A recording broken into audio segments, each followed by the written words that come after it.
Well, what's going on here? This is unfamiliar. We're actually in a video. Crikey. Well, hello. It's been a while. A little extended break that began at the end of uni exam season last semester and extended over Christmas and New Year. And now we're back. I hope you had a lovely Christmas and New Year. It seems like forever ago now that it happened. I'm back at uni already. My lectures don't start for another 3 weeks, but I thought, I can be back and make videos. That was one thing why I didn't release anything over Christmas, because when I was at home, I just didn't have the space. I don't have a setup. I don't have a desk in my room. So, yeah, it was a little bit difficult. But we're back, and, hopefully regular uploads for a while at least until lectures start. I hope you're well. It's been a while since we've been with Chelsea, hasn't it? We are at the start of the new season, as you might be able to tell. I'm a little bit under the weather at the moment, so I'll do my best to edit out all the coughing and spluttering. But let's get into it. A lot to catch up on, mainly transfers. A lot of business has been done, so we'll get the outs done first. I counted this out when the transfer window finished. We have let go of 46 players this window, 25 on loan, as you can see, 21 on permanent deals. So let's quickly go through those. As you can see, 250 million bought in. Some players left that you wouldn't expect, but we'll go through those. So you may know some of these players, you may not, but we'll rattle through them all very quickly. Kennedy has gone on a free to Al Hilal. His contract was up at the end of the year. Same with Jordan Aina. He has gone on a free to Luton with his contract running out. Nathan was out on loan last season at Atletico Mineiro, I believe. Contract up. He went on a free to Cincinnati. Luke McCormick, backup keeper, out on loan. Oh no, not keeper. Thinking of the other Luke McCormick. Centre midfielder out on loan last year. He has gone to Ross County. These is where the money started coming in, but we didn't get much for him. Ben Elliott, a youngster. He's gone out to Burnley. Matthew Lima, another youngster, gone to the West Brom. Danilo Pantic. This is where we start getting into the depth of older players that Chelsea always farm out on loan every year. He was actually going to be part of my first team setup, just as a backup. But then New York Red Bulls decided to come in and with the players we bought in and decided to let him go. But this is now where we're starting to get over $1 million for these players. I think we got exactly $1 million for Danilo Pantic. Jake Clark-Salter has gone to Barnsley for £2 million. 22 years old now, didn't really look like he was going to live up to potential, so I've just let him go. Lewis Baker has gone out to Basel for 3.6 million, 25 now, was never going to break into the team. Olivier Giroud has left for West Ham for 5.75 million. I put him on the transfer list at the end of last season, decided that as he was now 33, I wanted to cash in and try and get some good money for him. Still got some really good stats. But, just going to give younger options a try. There we go. That was hard, apparently. Danny Drinkwater, out on loan at Burnley last year, has gone to Wolves for 6.5 million. Baba Rahman has also gone to Burnley. He has gone for 7.5 million. Victor Moses, out on loan at Fenerbahce last year, has gone to Fiorentina for 8.75 million. As you can see, the little bits of money are creeping in. Mario Pasalic was out on loan at Atalanta last year, or has been for a couple of years, actually. And he has gone to Shakhtar. We got just over 10 million for him, 10.75. Charlie Musonda, out on loan at Vitesse for the last couple of years. He's gone to Jeonbuk in South Korea for 12.5 million. Matt Miazga, out on loan at my beloved Reading for a couple of seasons. Went to Dinamo Zagreb for 14.5 million. Great money, that. Tamui Bakayoko, out on loan at Monaco last year. Came in and actually wasn't good enough to be part of the squad, so we've let him go. And we got about 16.5 million for Bakayoko, I think 17 million. The last one that was expected, Alvaro Morata, is already a future free, agreed in the deal. There's nothing you can do about it. But he went to Atletico Madrid for 49.5 million. 3 transfers left if you've been keeping up. These are all ones you probably didn't expect. So, let's reveal. The first one is Azpilicueta. You probably didn't expect that. He was really good for us last season, but he is 30 years old now. He's getting up there. Scouts still think he'd be a good addition to our squad even now, but we got 18.5 million for him, and I thought for a 30-year-old that is pretty good business. We've got, as we saw, Reece James coming through, who was really good when he played last season. We did actually bring another right back in, a lot younger. We spent a lot of money on him though, so I'll show you that. But yes, Dave has left us. Marcos Alonso has also joined PSG. Again, another player who played particularly well for us last season. As you can see, extremely well rounded. But is 29. He didn't, him and Emerson really battled for that left-hand side. We've decided to keep Emerson. He is a bit younger. And the money that PSG offered us, 42 million up front. It could rise to 52 million. I thought for Marcos Alonso, it'd be stupid not to take that kind of money. So yeah, Marcos Alonso and Dave have both gone to PSG. We have brought in another left-back as well. But yeah, really good business, I thought. And the last one to leave, Antonio Rudiger, has gone to Arsenal for 49.5 million quid. Someone who played, he played a fair bit of football towards the end of last season, but that was only because he was moaning that he wasn't playing. If Zuma had stayed fit, because if you remember, Zuma broke his leg, it would have been Christensen and Zuma as my first choice too. But as it was, with Zuma breaking his leg, Rudiger got his chance. But the better part of 50 million for Antonio Rudiger, I was quite happy to take that, to be honest, with plenty of players coming back into the fold. Thought that was really good money that we could get, invest elsewhere. And yeah, so we've sold a few players out of our back line, but additions have been made. 317 million spent on 6 players, and I'll do them in time order. So the first player in this summer was Pau Lopez, 25-year-old goalkeeper, Spanish, 3-star current ability, 3.5-star rated. We bought him in from Roma. 25 million he cost us. He played really well last season for Roma, played a full season for them. And we bought him for 4 million more than what they did, so not bad. He is going to play probably second fiddle to Kepa, but he's going to provide good competition. We've got him on a contract where he's happy to be a cup goalkeeper, so I'm not going to complain about that. Yes, it is a lot of money for a backup goalkeeper, but he is solid, and you do know how I like to rotate, so he could see his fair share of football. But yeah, Pau Lopez, the first player in. Our biggest signing of the summer, Achraf Hakimi, has come into the club. Yeah, he did cost a lot of money. I will vouch that now. 21-year-old, signed in from Real Madrid, been on loan at Dortmund for the last couple of years. 3.5-star current ability, 4.5-star potential, as you can see, some really good stats. Yeah, he cost us 111 million. Look, played really well for Dortmund last year. And I'm pretty sure this was his release clause. Madrid wouldn't let him go. But as soon as I saw Hakimi was available and we had the money, I wanted him. And I went and got him. I may have overspent, but he's the kind of player that will be here for years to come. Yeah, so he's in, I guess. Let me know what you think. The next defender to join us, Benjamin Mendy from Manchester City. I did actually try and sign Ferland Mendy, but yeah, Real Madrid weren't having any of it. We've overspent on Benjamin Mendy as well. I kind of do this whenever I get money. I'm just like, yeah, throw it around, no problem. 3-star current ability, 3-star potential, 26 years old. Yeah, we signed him 83 million. Look, when he played for Man City last season, he was fabulous. So, I think it's worthy. Yeah, we've spent a lot of money, but we've spent 194 million on 2 fullbacks. Yeah, moving swiftly on. Okay, a bit more sensibly priced signings now.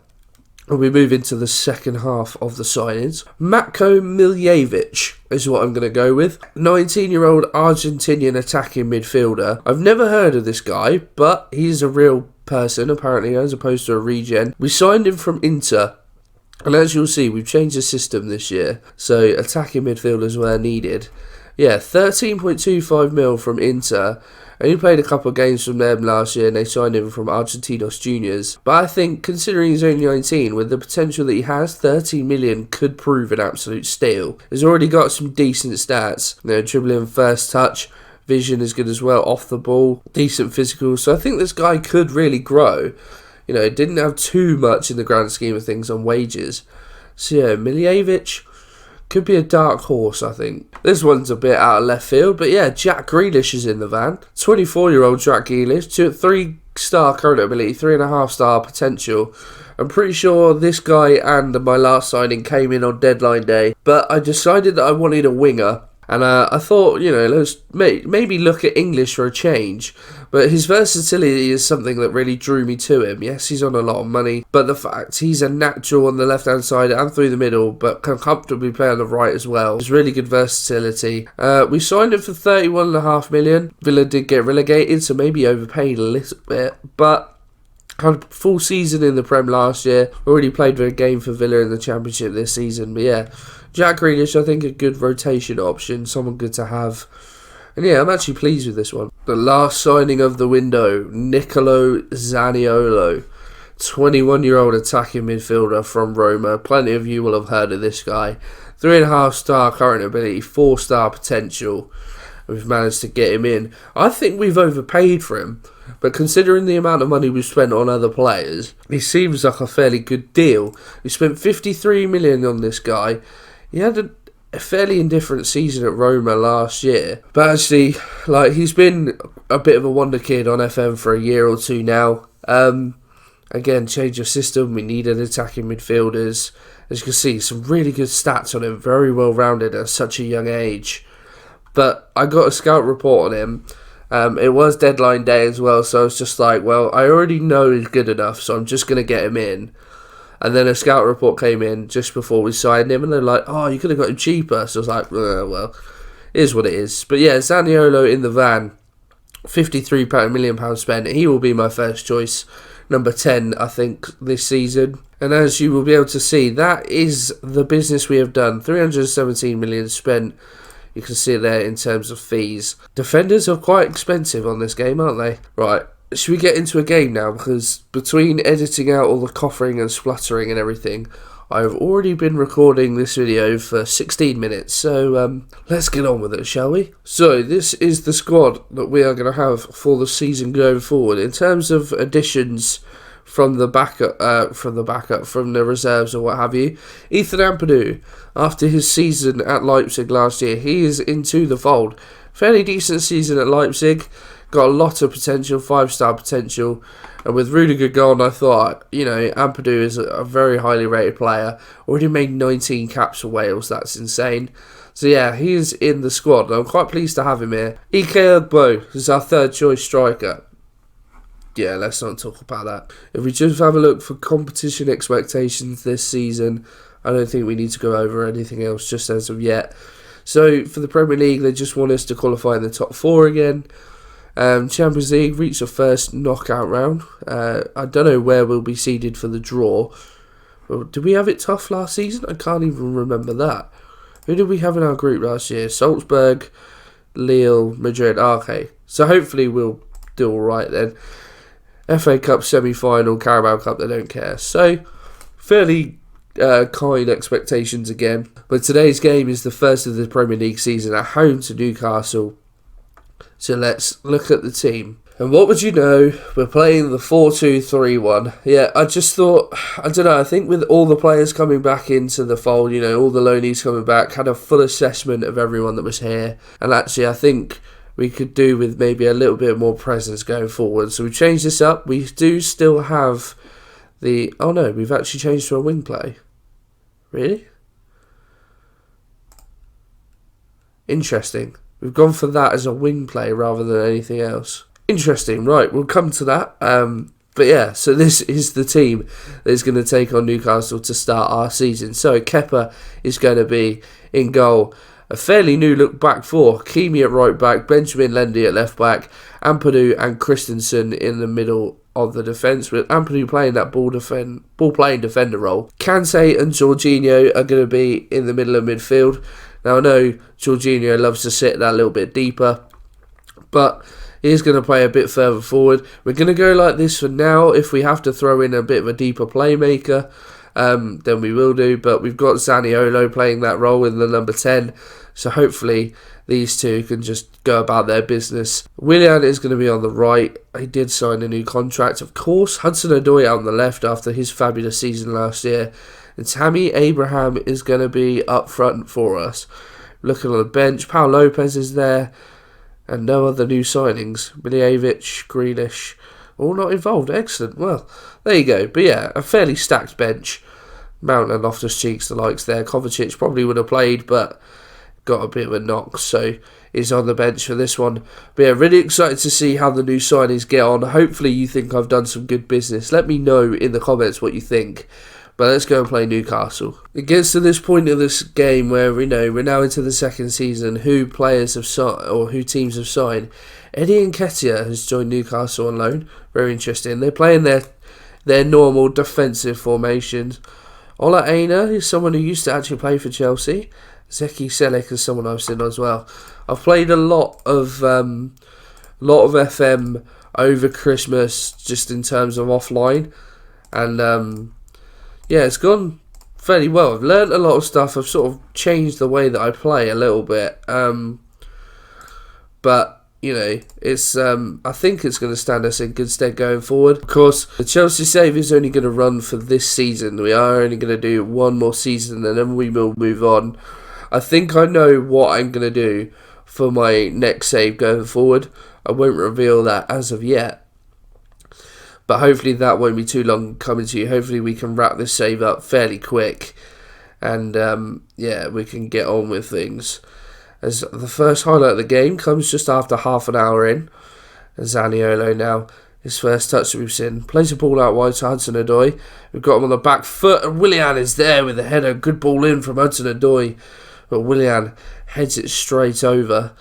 A free header as well. You'd expect him to be doing better. Saint-Maximin free kick whips it in. Christensen heads away, but Lascelles will pick up on the edge. We force him back though. We're doing well. Selik, great ball out to Saint-Maximin. Hakimi needs to get out to him, but he doesn't. Saint-Maximin's shot though, not troubling Kepa. Well, statistically, we have dominated the first half, but we've seen from the chances it's been fairly even. Yeah. Hopefully we can make a breakthrough in this second half. I'm pretty sure this is the first highlight of the second half. We've got 15 minutes to go. We've made a couple of subs. Mount and Batshuayi are on. As we see Mount inside to Batshuayi, and the substitutes combine. Inspirational management, I dare say. But with 12 minutes to go, we have taken the lead. And well, we've certainly made hard work of it. But as we said, the two subs combining, and time ticks down. Is that going to be it? It looks like it will be, and there it is, a 1-0 win. I certainly would have liked that to have been a bit more convincing, but we will take the 3 points. Well done, boys. Don't want to knock confidence already. Celebrating birthdays. Oh, it's actually my birthday in game. Would you look at that? How old am I now? 26. Excellent. Makes me feel fantastic. I'm only 25. Anyway, we're less rabbiting on. So, first game in the books for this season. As you can see, 6th in the league, but that doesn't really matter. Who actually came up last year? So if we have it, Leeds, Cardiff and Fulham came up. Interesting. Okay, well, good to see Leeds back in there, but 3 teams hopefully we can get comfortable points against. Anyway, in terms of when we will be back, I think we've got a tough game against Liverpool next. I didn't realise. I think we might come back. We'll come back just fairly soon. I'm just having a look at our big games are fairly split. We do have Spurs and City, but that's quite a way away. I think we can come back fairly soon just because we have been away for a while. So I think we'll do Fulham because that's a local rivalry. Maybe Fulham and Bournemouth. Just sort of then we can, a few games into the Prem, we can see how we stand, and then hopefully by then our Champions League group will be determined as well, so we can sort of work around that. But yeah, I think Fulham and Bournemouth is what we'll come back for next. So guys, if you have enjoyed that, please drop a like on there. Thank you for remaining patient with me over Christmas. Like I said, I hope you had a lovely time. I hope New Year is going to do wonderful things for you. Hopefully it does for this channel. And yeah, I will see you guys very soon.